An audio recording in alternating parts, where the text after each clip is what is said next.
Hi, this is Lily McNeel, WFCF Social Media Director and Communication Major at Flagler College. Earlier this week, I had the chance to interview film star Kevin Costner about his appearance with his band, Kevin Costner and Modern West, this Monday night at the St. Augustine Amphitheater.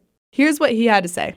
Everyone knows you as an Academy Award-winning actor, so we have to ask, how did you get into the music world? How did the Modern West get together?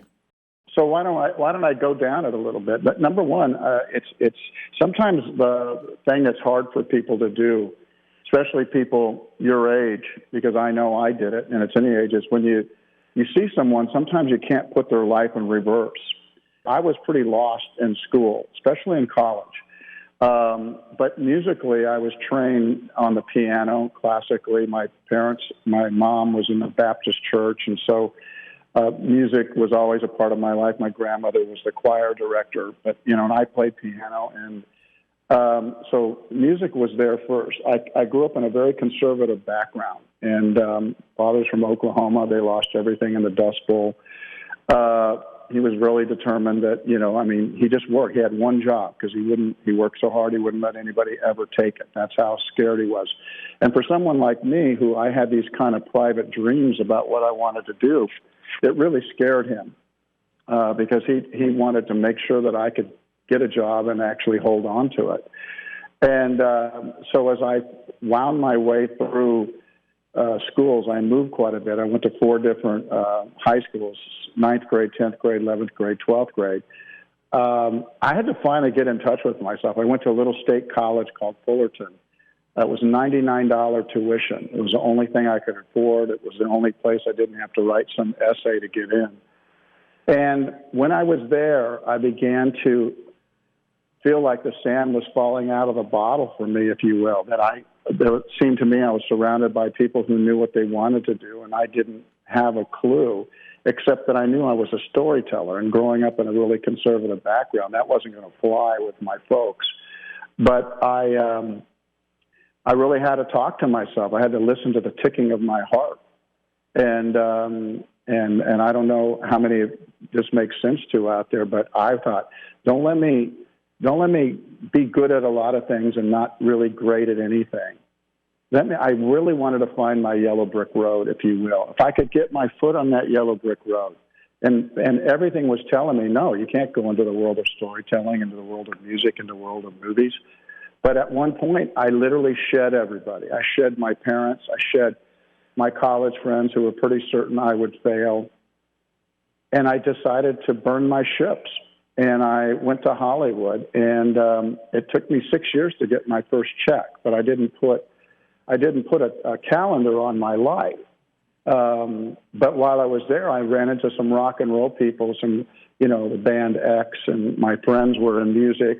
And I just started playing music again, and I started a band called Roving Boy with 2 of the guys that are in my current band, Modern West, John Koyman and Blair Forward.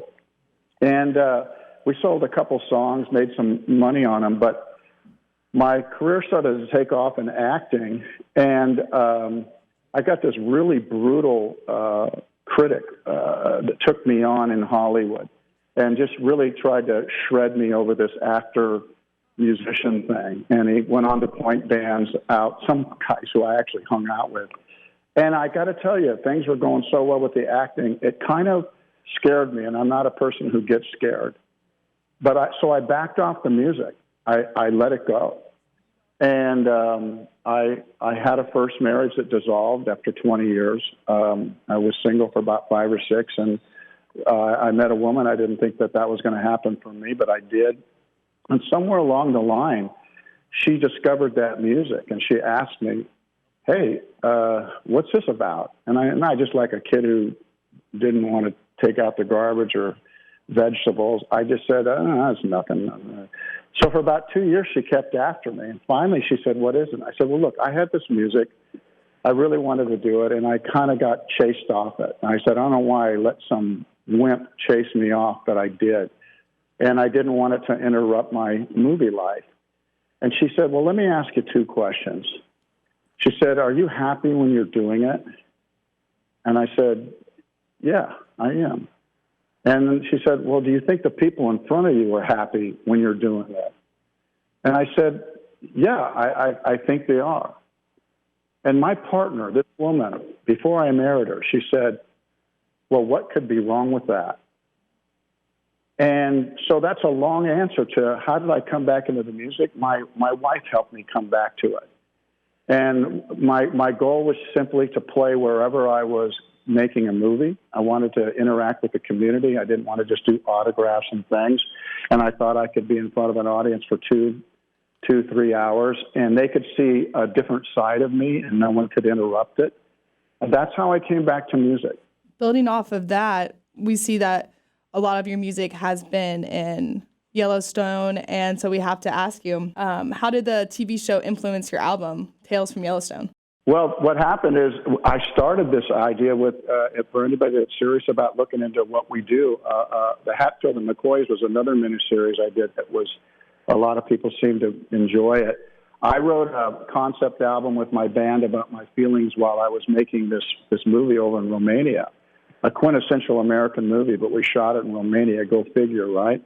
But it's such a violent story that just all these feelings started flooding over me. So we started making music, and eventually some of it found its way actually into the production, some music cues. And we wrote what could only be considered a concept record. It's called Famous for Killing Each Other. So I urge anybody to check it out. It actually shows how nimble the band is, because instead of just playing rock and roll, we tied into that time a very Appalachian feel. And all the songs are about what I was feeling, about the characters, about what the world is. Even my daughter, Lily, has written a song and sings it on it called O'Malley May. So I did the same thing with Yellowstone.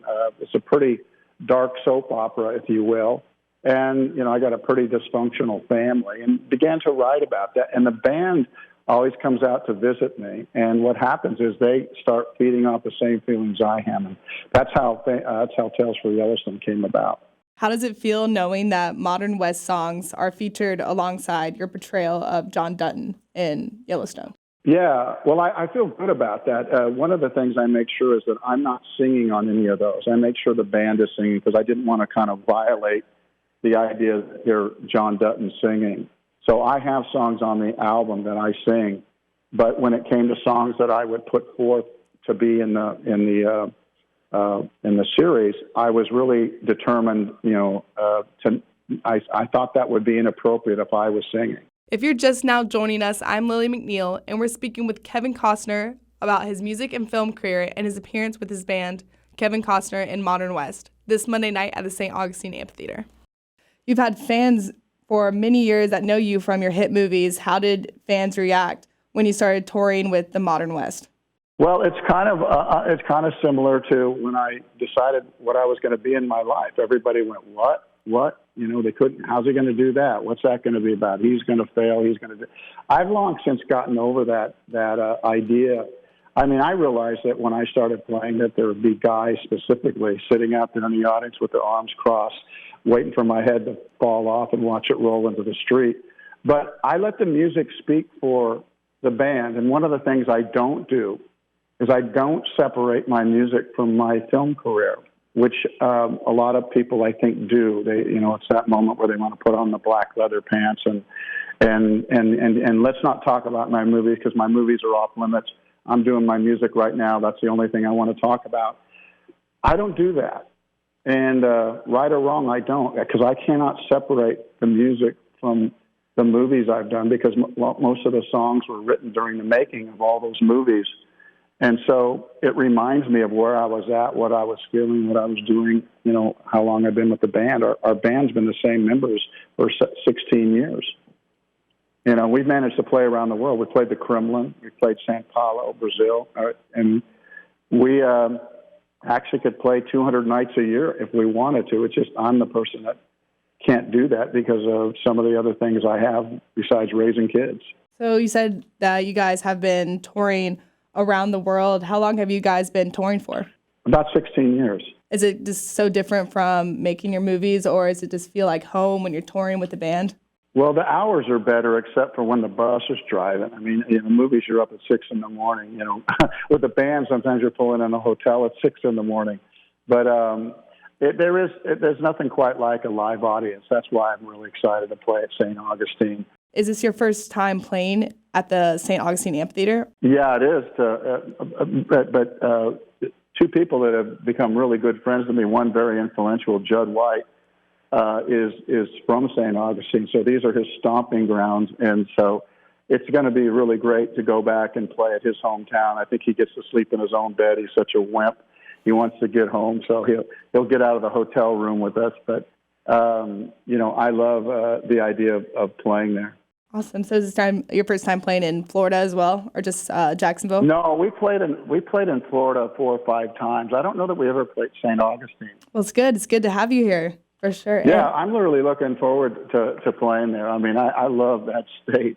I just love coming down there. It's just it's so different. I live on the water here in Santa Barbara in California, and it's beautiful, but there's nothing quite like that warm Florida water. Awesome. Well, we are so excited to have you in St. Augustine. I know some of our students, and especially our station manager, are excited to see you at the amphitheater October 25th.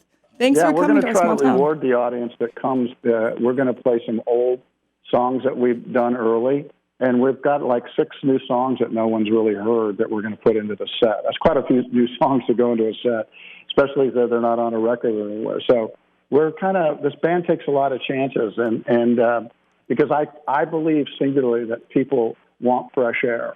And what I mean by that is they want their relationship to evolve. They want their business things to evolve. And I think in the world of music, people, for as much as it's fun to hear old friends, meaning songs that move you, remind you of where you're at, it's also interesting to hear music for the first time. And that is what I decided to do when I came back to Modern West, which is we would play original music. So I might play one song that's a cover of an old friend, of somebody famous or somebody that probably should be famous, but the rest will be our stuff.